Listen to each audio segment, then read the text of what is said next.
इस टॉपिक में बात कर रहे हैं हम लोग नॉइज़ पोल्यूशन को किस तरह से मेज़र किया जाता है, या यूँ बोल लीजिए साउंड को या साउंड के लेवल को किस तरह से मेज़र किया जाता है ना।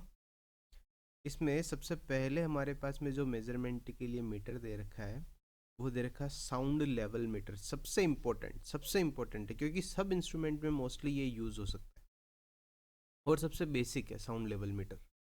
साउंड लेवल मीटर के अंदर होता क्या है, तो साउंड लेवल मीटर के अंदर एक माइक्रोफोन होता है और माइक्रोफोन जो है वो एम्पलीफायर से कनेक्टेड रहता है। माइक्रोफोन साउंड को लेता है और एम्पलीफायर उसको इलेक्ट्रिक सिग्नल में बदल देता है। ठीक है, इलेक्ट्रिक सिग्नल में बदल करके और उसकी रीडिंग जो है वो हमें यहाँ पर डिस्प्ले में मिल जाएगी। ये है सिंपल इसका कॉन्सेप्ट। इसमें जो माइक्रोफोन होते हैं वो पाइजो इलेक्ट्रिक या कंडेंसर टाइप के होते हैं। पाइजो इलेक्ट्रिक क्या होते हैं, पाइजो इलेक्ट्रिक कंडेंसर टाइप क्या होते हैं, जिनके ऊपर जैसे प्रेशर डलता है ना तो वो उसके अंदर से एक इलेक्ट्रिक सिग्नल इम्पल्स करता है। ओके, ये इसका काम है। अब देखो नेक्स्ट, साउंड मीटर क्या काम कर रहे हैं, साउंड प्रेशर को लिनियर या वेटेड स्केल पर प्रोवाइड कर रहे हैं हमें। ओके, इसके ज़्यादा गहराई में नहीं जाना है, बस ये याद रखना है भाई ये लिनियर स्केल या वेटेड स्केल के भी ये मतलब साउंड प्रेशर को बता सकते हैं। ओके, ये बस याद रखो।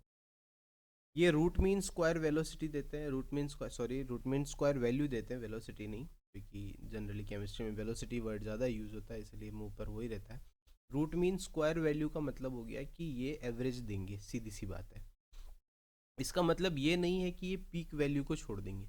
इसमें जो आंसर आता है वो मेनली एक बार तो पीक वैल्यू ही आती है, जो सबसे ज़्यादा है ना वही वैल्यू आती है। तो इसका मतलब ये है कि ये जो रूट मीन स्क्वायर वैल्यू भी देंगे और ये कैलिब्रेट भी करते हैं, किसकी, पीक लेवल साउंड को भी कैलिब्रेट करते हैं। ओके, ये जो साउंड मीटर्स है ये अलग अलग तरह के कैरेक्टर्स के साथ मिलते हैं, अलग अलग इनके टाइप्स हैं, जैसे slow sound meter, fast sound meter, impulse, impulse hold, peak, peak hold, इस तरह के मिलते हैं। इसके अलावा ये काफ़ी सस्ते, मजबूत पर लो एक्यूरेसी के साथ भी मिलते हैं, जिसका एग्जांपल दे रखा IEC-129। और इसी तरह से ये हाईली एक्यूरेट और थोड़े नाजुक और थोड़े सस्ते, थोड़े से महंगे ऐसे भी मिलते हैं। जैसे एग्जांपल दे रखा IEC-179। ये IEC-179 तुम्हें याद रखना, IEC-179 आगे की स्लाइड में काफ़ी ज़्यादा शब्द यूज़ होगा, तो याद रखना IEC-179, जो कि एक हाईली एक्यूरेट, थोड़ा महंगा और काफ़ी ज़्यादा नाजुक, मतलब संभाल के रखना पड़ेगा, ऐसा एक साउंड लेवल मीटर है। ओके, नेक्स्ट बात कर रहे हैं हम लोग ऑक्टेव बैंड एनालाइजर। जैसा ये दिखता है ना, सेम ऐसा कैसा दिखता है ऑक्टेव बैंड एनालाइजर, बस उसके अंदर ये जो डिस्प्ले है वो थोड़ी बड़ी लगेगी और यहाँ पे तुम्हें अंदर की तरफ ऑक्टेव बैंड्स देखने को मिलेंगे। मतलब बैंड जो होते हैं ना अपने स्पेक्ट्रम में, उस तरह के बैंड्स देखने को मिलेंगे। और तुम्हें पता है कि अगर बैंड अगर देखने को मिल रहा है, इसका मतलब हम लोग क्या पता कर सकते हैं, हम ये पता कर सकते हैं कि एक तो डिस्टेंस कितनी है हमारे मीटर से उस ऑब्जेक्ट की, और दूसरी बात हम ये पता कर सकते हैं कि भाई उसके लिए उतना, जिस फ्रिक्वेंसी का वो बैंड है उसके लिए हमें ईयर प्रोटेक्शन की क्या ज़रूरत पड़ेगी। तो ये बात इसके अंदर दे रखी है नीचे ना, regarding the frequency of the noise and help to identify the noise source as well as selecting the ear protection। समझ में आ गया। आगे देखो नेक्स्ट है कैसेट रिकॉर्डर। कैसेट रिकॉर्डर्स, और ये तुम लोगों ने सुने होंगे नाम, cassette recorder, magnetic tape recorder, ये सब ने नाम सुन रखे हैं और यूज़ भी कर रखा होगा मैग्नेटिक टेप रिकॉर्डर तो कई लोगों ने। तो ये क्या करता है, डिजिटली प्रोवाइड करता है साउंड प्रेशर को, डिजिटली प्रोवाइड करता है। इसका मतलब ये हुआ कि अब जो है वो हम लोग धीरे धीरे कंप्यूटर के ज़माने में एंटर कर रहे हैं, जिसके अंदर हम लोग साउंड को डायरेक्ट कंप्यूटर में भेजने लगेंगे। Used as a storage of noise level for the computer evaluation. Okay, next देखो मैग्नेटिक टेप रिकॉर्डर। ये देखा होगा मैग्नेटिक टेप रिकॉर्डर। ये क्या करता है, ये साउंड को बिल्कुल एक्यूरेटली रिकॉर्ड करता है। ओके, और उसे स्टोर भी करता है। और ये किससे फीड किया जाता है, SLM से, मतलब साउंड लेवल मीटर से फीड किया जाता है, या माइक्रोफोन से भी इसको फीड कर सकते हैं। ओके, तो ये हो गया मैग्नेटिक। तो जो हमारा कैसेट रिकॉर्डर है उससे बेटर कौन हो गया, magnetic tape recorder. Okay, magnetic tape recorder के बाद हम लोग बात करते हैं पेन रिकॉर्डर की। पेन रिकॉर्डर उससे छोटा होगा, कॉम्पैक्ट होगा, तो ये क्या है, या तो ये SLM या फिर ये वही मैग्नेटिक टेप रिकॉर्डर के साथ से इसको फीड किया जा सकता है, मतलब इसके अंदर हम साउंड भेज सकते हैं। ओके, कंटिन्यूस रिकॉर्डिंग होती है ना, one which gives a continuous record to sound pressure level from this data can be use obtaining approximate statistical value of the inspection. इसका मतलब क्या हुआ कि ये डेटा आंकड़ों के रूप में हमें देता है पेन रिकॉर्डर। ओके, आंकड़ों के रूप में देने से क्या होगा कि हमारे पास में एक आंकड़ों का समूह हो जाएगा, जिसको स्टडी करके हम पता कर सकते हैं कि भाई इस एरिया के अंदर जो साउंड है वो साउंड किस लेवल तक किस तरह से वेरी करता है, कब कब वेरी करता है। इसकी बहुत ज़रूरत थी अब हमें। तो देखो, the one which give discontinuous record, तो ये दो तरह के हो गए, एक तो कंटिन्यूस रिकॉर्ड देने वाले और एक डिसकंटिन्यूस रिकॉर्ड देने वाले। जो कंटिन्यूस रिकॉर्ड देने वाला हो गया वो तो हमें क्या करेगा, डायरेक्ट हर एक लेवल का प्रेशर लेवल को हमको बताता रहेगा।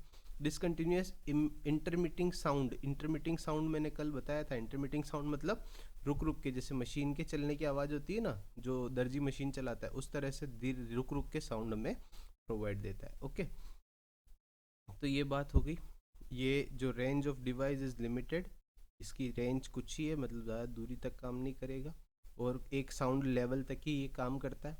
तो इसका मतलब ये सिंगल साउंड लेवल के लिए ही काम करता है। ये इसकी एक कमी थी, ड्रॉबैक था। इसीलिए बाकी यहाँ तक रह जाता, हमारा काम हो जाता साउंड के लिए। इसीलिए हमें नेक्स्ट स्टैटिस्टिकल एनालाइज़र की ज़रूरत पड़ी।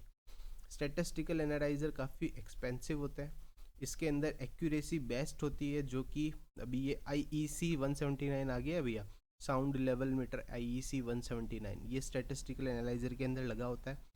इसकी रेंज भी होती है 60 डेसिबल तक। इसके अलावा ये हमें क्या देता है, एल इक्विवेलेंट देता है, लेंथ इक्विवेलेंट देता है, ठीक है ना, जो कि एक जो साउंड आ रहे हैं उनकी इक्विवेलेंट लेंथ बताता है। ओके, SLM और मैग्नेटिक टेप रिकॉर्डर से इसको फीड कर, इसके अंदर साउंड फीड कर सकते हैं। ओके, और इसके साथ प्रिंटर भी अटैच होता है जो हमें परमानेंट रिकॉर्ड देता है, हार्ड कॉपी दे सकते हैं। स्टैटिस्टिकल एनालाइजर के बाद में हम लोग बात करते हैं, इसकी भी अब कुछ कमी है, जैसे डायनेमिक रेंज 60 डेसिबल तक की है, ये काफ़ी महंगा है वगैरह वगैरह, ऐसी कुछ कमियाँ हो गई। तो अब हमें नेक्स्ट बात करनी पड़ेगी नॉइज़ एवरेज मीटर की। नॉइज़ एवरेज मीटर जो है तुम्हारा, ये भी प्रिंट आउट दे सकेगा तुमको। इसके अलावा ये बोल रहा है कि ये जो मैग्नेटिक टेप रिकॉर्डर है उससे डायरेक्टली अटैच हो सकता है, डायरेक्टली साउंड ले सकता है, या फिर खुद भी डायरेक्टली साउंड ले सकता है। मतलब मैग्नेटिक टेप रिकॉर्डर से अगर तुम नहीं भी जोड़ोगे ना तो भी खुद भी साउंड को रिकॉर्ड कर सकता है। मतलब तुम्हारे पास में एक्स्ट्रा इंस्ट्रूमेंट का स्पेस हट गया। ओके, ये क्या करेगा, ये भी एल इक्विवेलेंट देगा और कंटिन्यूस देगा, किस पे, स्क्रीन पे देगा डायरेक्ट, ये कंप्यूटर स्क्रीन पे डायरेक्ट ये चलता रहेगा, इसका एल इक्विवेलेंट आते रहेंगे इसके, है ना। नेक्स्ट देखो, इसके बाद में बात करते हैं हम लोग नॉइज़ डोजीमीटर की। नॉइज़ डोजीमीटर क्या है, ये ज़्यादा बेटर है compare to noise analyser meter के। क्यों? क्योंकि ये छोटे हैं, काफ़ी कॉम्पैक्ट है और ऑपरेटर को ज़्यादा नॉइजी सिचुएशन के अंदर जाने की ज़रूरत नहीं, कंप्यूटर स्क्रीन के ऊपर ही काम हो सकता है। ओके, और ये जो है वो एल इक्विवेलेंट को मेज़र नहीं करते, एल इक्विवेलेंट को मतलब इक्विवेलेंट नहीं निकालते, ये डायरेक्ट जो प्रेजेंट में वैल्यू है साउंड की उसको हम लोग क्या करते हैं, रिकॉर्ड करते हैं नॉइज़ डोजीमीटर से। तो ये ज़्यादा बेटर हो गया नॉइज़ एवरेज मीटर के कंपेयर में। फिर बात करते हैं नॉइज़ एनालाइज़र की। अब धीरे धीरे ये इंस्ट्रूमेंट और ज़्यादा कॉम्पैक्ट होते जा रहे हैं और ज़्यादा बेटर चीज़ें देते जा रहे हैं। तो ये क्या काम करता है नॉइज़ एनालाइज़र, नॉइज़ एनालाइज़र और बेटर है नॉइज़ डोजीमीटर से। क्यों? क्योंकि ये पहली बात तो खुद भी रिकॉर्ड कर सकता है, self directly recordable, magnetic tape से भी रिकॉर्ड कर सकता है और SLM से भी रिकॉर्ड सकता है। और SLM भी कौन सा, IEC 179 से रिकॉर्ड कर, तीनों से रिकॉर्ड कर सकता है। तीसरी बात क्या है कि ये स्टैटिस्टिकल डेटा भी देता है और एवरेज मीटर के डेटा को भी फीड, मतलब इनके मीटर दूसरों के मीटर भी फीड कर सकता है नॉइज़ एनालाइजर, ये भी इसकी खास बात है। ओके, और ये प्रिंट आउट देता है, ये तो पता ही है। नेक्स्ट देखो, और एडवांस में चलते हैं। और एडवांस में चलेंगे तो बात आएगी हमारे पास में इम्पल्स नॉइज़ मीटर की। इम्पल्स नॉइज़ मीटर ये नीचे की तरफ बना रखा है, जिसको देख करके तुम्हें थोड़ी सी खुशी होगी, क्योंकि अब तक बीच बीच में इस स्लाइड्स के अंदर फोटोज़ नहीं थे तो तुम्हें केवल इमेजिन करना पड़ रहा था। अब ये देखो, ये इस तरह का इम्पल्स मीटर होता है। इम्पल्स नॉइज़ मीटर के अंदर क्या होता है, साउंड को रिकॉर्ड करने की जो टेंडेंसी है ना, वो और खतरनाक लेवल पे बढ़ गई है। जो पहले वाले मीटर जो साउंड रिकॉर्ड करते थे ना, उससे भी 10 गुना ज़्यादा, है ना, उसको और ज़्यादा साउंड को रिकॉर्ड करता है। ये उतना उतना माइन्यूट क्वांटिटी के अंदर करता है, 1/10 मीटर सेकेंड में रिकॉर्ड करता है। तो देखो ये क्या है, मॉडिफाइड साउंड लेवल्स हैं इसके अंदर। ये क्या क्या देता है हमें, इंस्टेंट पीक भी देता है और वो कंटिन्यूसली देता रहता है, और ये root mean square average level भी दे सकता है। ओके, आगे देखो, नेक्स्ट बात करते हैं नॉइज़ लिमिट इंडिकेटर की। नॉइज़ लिमिट इंडिकेटर क्या करता है, ये जो साउंड मीटर है इसके अंदर कोई फिल्टर्स या एनालाइजर्स नहीं लगे हुए होते हैं।